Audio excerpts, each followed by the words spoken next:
Hi guys, I welcome you all to Insight SSB YouTube channel. I'm Vishali and today we are here with part second of Series 2 2022 Current Affairs series.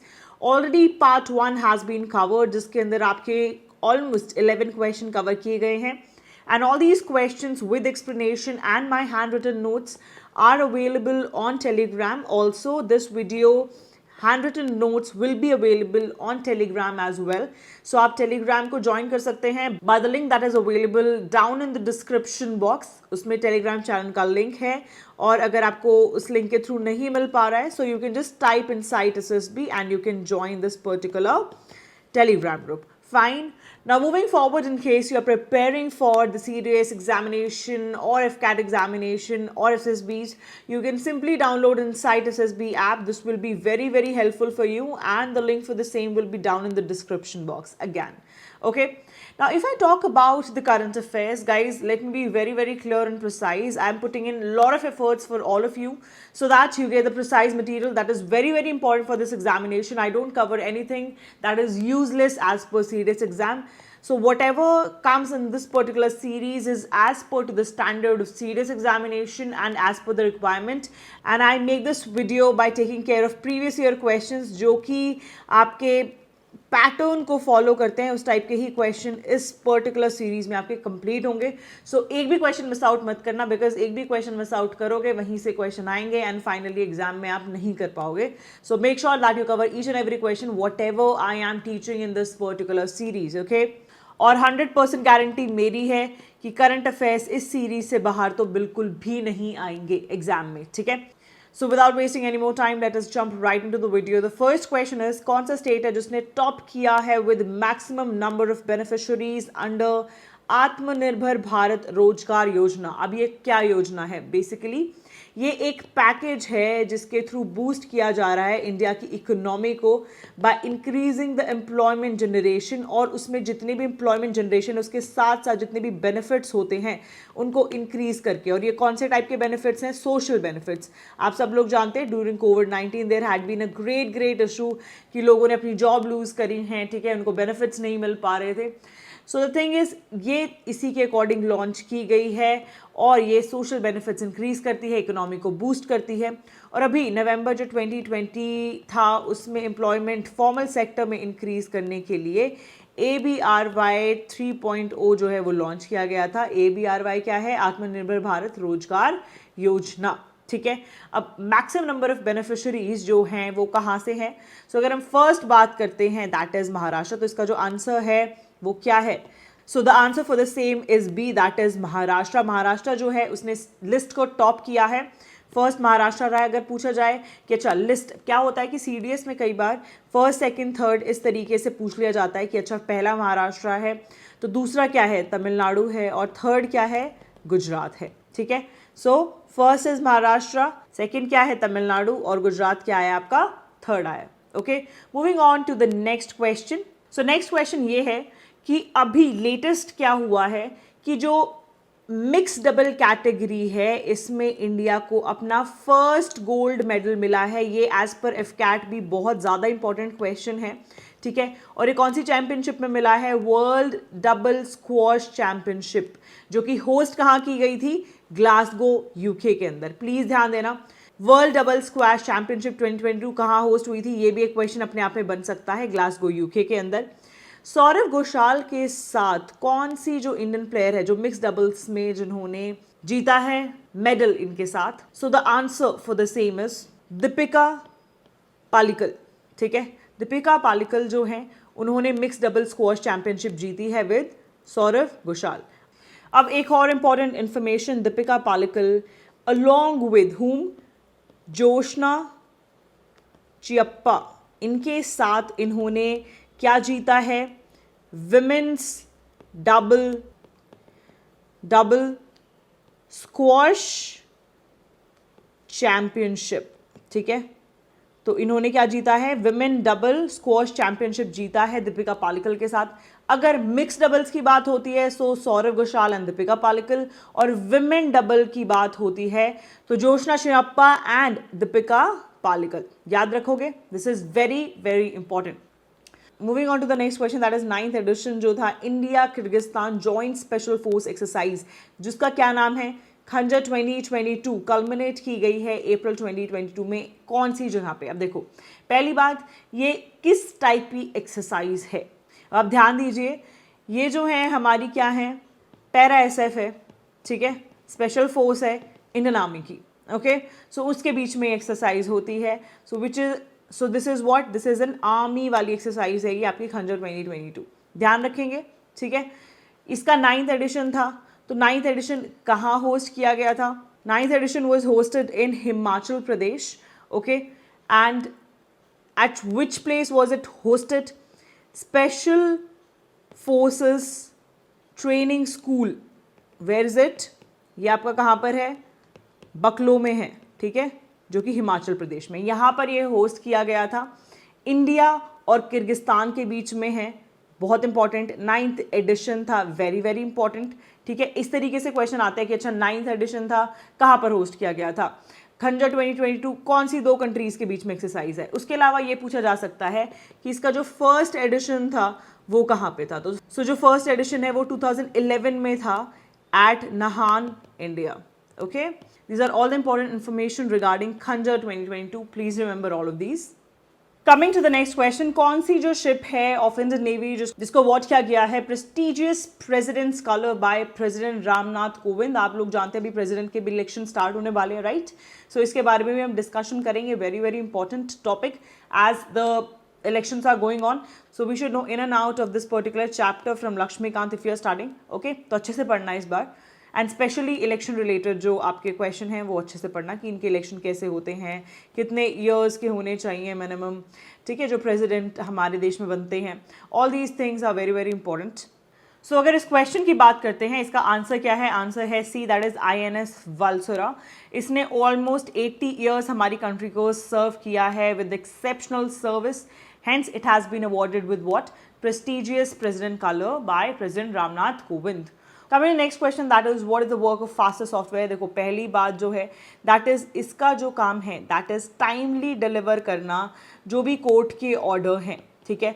Second चीज़ है जिन लोगों को already anticipatory bail जो है वो दे दी गई है तो उनका अननेसेसरी अरेस्ट या फिर कस्टडी को अवॉइड करना ताकि लोग परेशान ना हो, ओके। इसके मेजर ये दो काम हैं। और अगर हम इसकी फुल फॉर्म की बात करते हैं that is fast and secure transmission of electronic records, ये क्या है, इसकी फुल फॉर्म है, ओके। और ये एक सॉफ्टवेयर है जो कि ट्रांसमिट करता है कोर्ट के ऑर्डर को स्विफ्टली वाया इलेक्ट्रॉनिक मोड। क्या ये सही है, ये सभी अभी मैंने आपको बताया। सो इसका आंसर क्या होगा, C, all of the above will be the answer of faster software का क्या काम है, ठीक है। Coming to the next question, which company delivered the Scorpene class submarine जिसका नाम है INS Wakshi to Indian Navy। अब देखो बहुत ज़्यादा इंपॉर्टेंट क्वेश्चन है। पहली बात है स्कॉर्पिन क्लास सबमरीन क्या है, ये एक्चुअली प्रोजेक्ट 75 करके था, उसके अंडर ये बिल्ड की गई हैं and there are total 6 Scorpene class submarine, जिसमें से 6th वाली जो आपकी कौन सी INS बख्शीर ये है, ये आपकी 6th है। अगर हम बात करते हैं इससे पहले जो कि 4 ऑलरेडी डिलीवर हो चुकी है बाय मजगांव डॉक, सो ये जितनी भी हैं ये मजगांव डॉक ही बना रहा है, सो इसका आंसर क्या होगा, मजगांव डॉक, ठीक है। अब 4 जो ऑलरेडी डिलीवर हो चुकी है, पहली है INS कालवेरी, ठीक है, दूसरी है INS खंडेरी, ओके, तीसरी है INS Karanj, 4th one is INS वेला, और जो आपकी 5th वाली सबमरीन है जिसका नाम है वजीर, ये ऑलरेडी सी ट्रायल्स के अंडर है और ये आपका जो 2022 है इसके आखिरी में, मतलब 2022 नवंबर दिसंबर के आसपास कमीशन हो जाएगी in the navy. And now INS worksheet इसके बाद, वंस दिस इज डन, उसके बाद INS वर्कशीट जो है वो कमीशन होगी। Now it has been delivered, अभी इसके सी ट्रायल्स वगैरह चलेंगे, okay, so it will take some time. Now this question is important, आपको पता होना चाहिए प्रोजेक्ट 75 क्या है, उसके बाद आपको पता होना चाहिए कौन कौन सी स्कॉर्पिन क्लास सबमरीन है जो कि इंडिया ने खुद डेवलप की है, okay. Now coming to the next question, that is कौन सी इंडियन क्रिकेटर हैं जो कि फर्स्ट वुमेन बनती हैं to take 250 ODI wickets in world cricket. Now this is equally important for IFCAT examination, ये फर्स्ट हुई टाइप ऑफ क्वेश्चन बहुत ज़्यादा पूछे जाते हैं और क्रिकेट से रिलेटेड तो 100%। तो अगर आप एफकैट के भी करंट अफेयर्स कर रहे हो तो इसको याद रखना, एफकैट के लिए बहुत ज़्यादा इंपॉर्टेंट है। इसका जो आंसर होगा that is a, Jhulan Goswami. Okay, so this is the answer for this. Coming on to the next question, that is which shuttler won the Swiss Open Badminton 2022 title? So इसका जो answer है that is PV Sindhu. PV Sindhu जो है वो किसके against जीती है? She has won it against बुसनन ओंगबैम रंगफैन। ठीक है, इतना याद रखने की जरूरत नहीं है, बुसनन यू कैन रिमेंबर। इनके अगेंस्ट PV सिंधु ने स्विस ओपन 2022 जो है वो जीता है। Very important. Moving on to the next one, that was Indian army जो है वो अभी रिसेंटली प्रोक्योर करने वाली है काम सिस्टम बेस्ड लॉइटर, जो कि मैन्युफैक्चर किया जा रहा है बाय विच कंट्री? सो हम जो हैं काम सिस्टम बेस्ड लॉइटर किससे खरीदने वाले हैं? देखो, इजराइल आप सब जानते हैं बहुत ज़्यादा फॉरवर्ड है इन टर्म्स ऑफ टेक्नोलॉजी। ठीक है, सो हम ये इजराइल से लेने वाले हैं। अब बात करें कि ये क्या है, व्हाट एग्जैक्टली इट इज़। सो आपने सुना होगा म्यूनिशन लॉइटर। इससे क्या होता है, ये एक एरियल वेपन सिस्टम है और इसका जो मेन काम होता है दैट इज़ वेट करना अराउंड द टारगेट और अटैक करना जैसे ही टारगेट लोकेट किया गया। तो इसका जो काम है दैट इज़ सेलेक्टिवली टारगेट करना किसी भी चीज़ को। जैसे कोई भी चीज़ है दैट इज़ कैमोफ्लेज्ड या फिर छुपी हुई कोई चीज़ है, तो उसके लिए वेट करता है कि ये टारगेट है। तो ऐसा नहीं है रैंडमली कहीं पे भी फायरिंग चल रही है, no, it will wait for it for a while. Once the target is located, then only it is going to finish it off.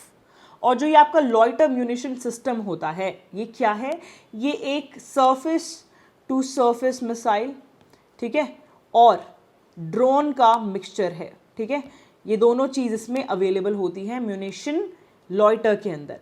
Okay, और ये किस लिए यूज़ किया जा सकता है? कोई भी एनिमी टैंक है, कोई भी ऐसा टारगेट है जो कि प्रेजेंट है at very high altitude areas, जैसे आप जानते हो कि लद्दाख है, ठीक है, कारगिल वाले एरिया है, JNK है, बहुत हाई एल्टी एरियाज़ हैं, वहाँ यूज़ किया जा सकता है। वेस्टर्न डेजर्ट जो कि पूरा का पूरा खाली पड़ा है, सो उस सेक्शन में हमारी कंट्री जो है उसको यूज़ कर सकती है। और कोई भी रिमोट प्लेसेस है या फिर हार्ड टेरेंस है जहाँ पे हम लोगों का पहुँचना थोड़ा मुश्किल हो जाता है, ठीक है, आप सब जानते हैं, जैसे सियाचिन ग्लेशियर वगैरह है, तो यहाँ पर डिप्लॉय किया जा सकता है so that we can easily protect our borders as well as make sure कि कोई भी अगर ऐसा टारगेट है उसको हम आराम से हिट कर सके। ठीक है, आई होप आपको समझ आ गया होगा what exactly it is। और एक बार हम काम की भी फुल फॉर्म जो है वो पता कर लेते हैं। काम क्या है? काम है canister launched anti armour loiter munition system. ठीक है, और ये लॉन्च किया जा सकता है even by one single soldier, so will be very very important. और हम कितने लेने वाले हैं? हम लोग इंडिया जो है 150 एंटी आर्मर लॉइडर म्यूनिशन सिस्टम जो है वो प्रोक्योर करने वाली है इजराइल से। Before moving forward, I wish to tell you that Series 2 2022 GS course is now available on Insight SSB। और ये जो बैच है बिल्कुल रिसेंटली स्टार्ट हुआ है, नया बैच भी आपका स्टार्ट होने वाला है from 10th of July। So please make sure that you join this particular course in case you are finding it very difficult to understand कि पढ़ना क्या इंपॉर्टेंट है। This will complete all your previous year questions, आपके सारे test covered होंगे, current affairs की जो magazines है that will be covered, NCERT standard book सब कवर्ड है। If you go through this particular course you don't need to read any of these books and can complete your syllabus in minimum available time. आप सब जानते हैं 2 महीने आपके पास time नहीं है कि आप बैठ के आज की डेट में experiment करें। So go for something that is purely reliable and something which has given extremely good results. We have given almost 2000 plus selection in past 2 years and we are very sure this time also we will give great results, so you can join this particular course in case you need help. The next question is, the Air Force test-fired extended-range BrahMos missile first time from which aircraft? As you guys know कि BrahMos जो है वो अभी अपना जो fighter aircraft है Su-30 के साथ ये अटैच किया गया है और ये नया स्क्वाड जो है वो प्रेजेंट है थंजावुर के अंदर और ये कहाँ है? तमिलनाडु में। ठीक है, सो Su-30 जो हैं यहाँ पर इनके साथ BrahMos जो है वो अटैच की गई है। अगर आपको इतनी भी बेसिक नॉलेज होती तो बहुत आराम से आप इसको आंसर कर सकते थे, क्योंकि BrahMos सिर्फ और सिर्फ Su-30 के साथ ये अटैच है आज की डेट में अपनी कंट्री में। सो इसका आंसर क्या है? Su-30 aircraft. ओके, अब हम बात करेंगे BrahMos की।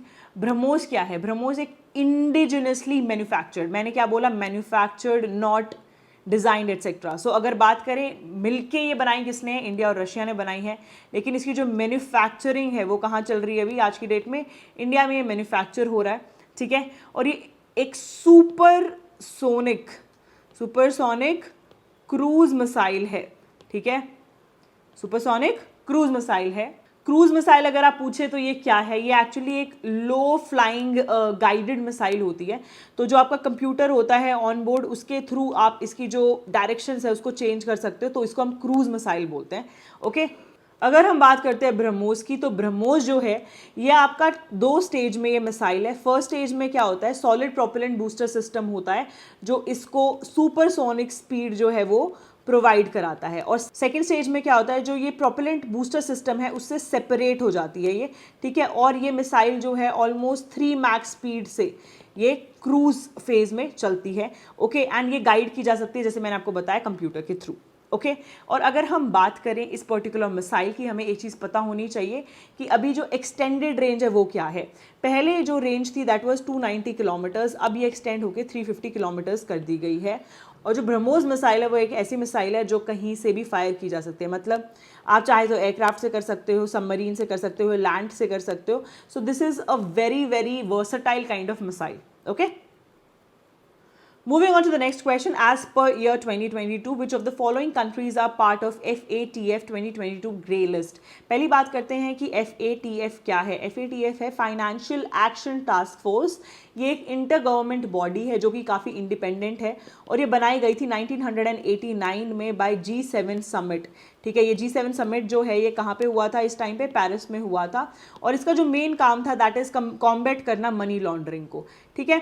अब क्या हुआ था 2001 में, आप सब लोग जानते हैं, there was a attack named as 9/11, और इसके बाद से इनकॉर्पोरेट किया गया है कि एक्सेप्ट फॉर, इसके बाद से इसमें एडअप किया गया है कि सिर्फ मनी लॉन्ड्रिंग नहीं बल्कि हम कॉम्बैट करेंगे कोई भी अगर टेररिस्ट फंडिंग हो रही है तो, ठीक है। सो अब क्या है अब क्या है, FATF जो है वो टेररिस्ट फंडिंग को भी टारगेट करता है। सो अब क्या है, FATF जो है वो टेररिस्ट फंडिंग को भी क्या करता है, कॉम्बैट करता है। अब FATF ग्रे लिस्ट क्या है, ये एक ऐसी लिस्ट है जिसके अंदर कोई भी कंट्री जो कि जिसके ऊपर मॉनिटरिंग इंक्रीज कर दी गई है, क्यों की जाती है, ताकि वो प्रोग्रेस चेक करे कि ये मनी लॉन्ड्रिंग और टेररिस्ट फंडिंग कर तो नहीं रहे हैं।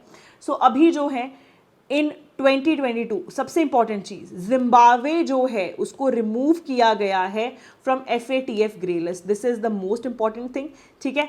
और उसके अलावा ये आपकी 23 कंट्रीज़ हैं जो इस ग्रे लिस्ट में हैं। और इसमें कौन कौन सी कंट्रीज़ हैं, as per to the question, Pakistan भी है, UAE भी है और टर्की भी है। सो आंसर क्या होगा, D, all of the above is going to be your answer. So अगर ग्रे लिस्ट की बात की जाए, टोटल कितनी कंट्रीज है इसके अंडर, 23, और आपका जो पास में आपका नेबरिंग कंट्री है दैट इज़ पाकिस्तान, वो भी है इसके अंदर। आप लोग सब जानते हैं कितना टेररिस्ट को फंड करते हैं ये लोग। सो ये तो आंसर होगा ही होगा, मतलब ये तो आप गेस कर ही सकते थे, राइट। और अगर देखा जाए इन कंट्रीज़ में, आप मेजरली ध्यान देना कि या तो आपकी अफ्रीकन कंट्रीज़ मिलेंगी या फिर आपकी एशियन कंट्रीज़ मिलेंगी, ठीक है। मिडल ईस्ट में, अफ्रीकन कंट्रीज़ में और एशियन कंट्रीज़ में से ही कंट्रीज़ होंगी इसके अंदर। आपको कोई यूरोपियन कंट्री नज़र नहीं आएगी, डेवलप्ड नेशन है, यूनाइटेड स्टेट्स नज़र नहीं आएगा, ये वाले सेक्शंस जो हैं ये मिस आउट कर सकते हैं। सो इस तरीके से आप इस क्वेश्चन को क्या कर सकते हैं, अगर आपको UK दिया जाता, ऑस्ट्रेलिया दिया जाता या फिर मतलब USA दिया जाता, सो आप इनको डायरेक्टली कट आउट कर सकते थे, ठीक है। सो ध्यान देना, एक बार ये भी चेक किया करो कि आपको ऑप्शंस क्या गिवन है, इस तरीके से आप ऑप्शंस को मार्क आउट कर सकते हो, तो दिमाग आप यूज़ कर सकते हो CDS एग्जाम में, या फिर आप NDA दे रहे हो, CAPF दे रहे हो, okay. Moving on to the next question, that is which city is host of Khelo India university game 2021। आप सब जानते हैं कि कोविड की वजह से सारे गेम जो है पोस्टपोन होते थे, सो ये 2022 में हुआ है और ये इसका सेकंड एडिशन था। होस्ट किया गया था बेंगलुरु में। और यहाँ कौन जीता है, जैन यूनिवर्सिटी जो है वो इस बार विनर रही है खेलो इंडिया यूथ, वो रही है विनर खेलो इंडिया यूनिवर्सिटी गेम 2021 की। Very very important, okay. इस बार की अगर हम मैस्कट की बात करते हैं तो मैस्कट कौन था, वीरा। ये क्या है, एक एलिफेंट है, ठीक है। सो इसका नाम क्या है, वीरा, ये इसका मैस्कट था इस बार। और इस बार पहली बार योगासना मलखम्ब जो है उसको ऐड किया गया था इन दिस पर्टिकुलर इवेंट, ठीक है। सो ये जो आपके फर्स्ट टाइम इंक्लूड किए गए थे ये दोनों गेम, ठीक है। फर्स्ट एडिशन की अगर हम बात करते हैं, खेलो इंडिया यूनिवर्सिटी गेम का जो फर्स्ट एडिशन था वो कहाँ हुआ था? It was hosted at Bhubaneswar, जो कि कहाँ पर है? उड़ीसा के अंदर है, 2020 में। लेकिन अगर पूछा जाता है कि इनॉग्रेट कहाँ हुआ था, ये जो गेम था इनॉग्रेट किया गया था कटक के अंदर by the prime minister eight Orissa itself. Cuttack का है उड़ीसा में, राइट, 2020 में।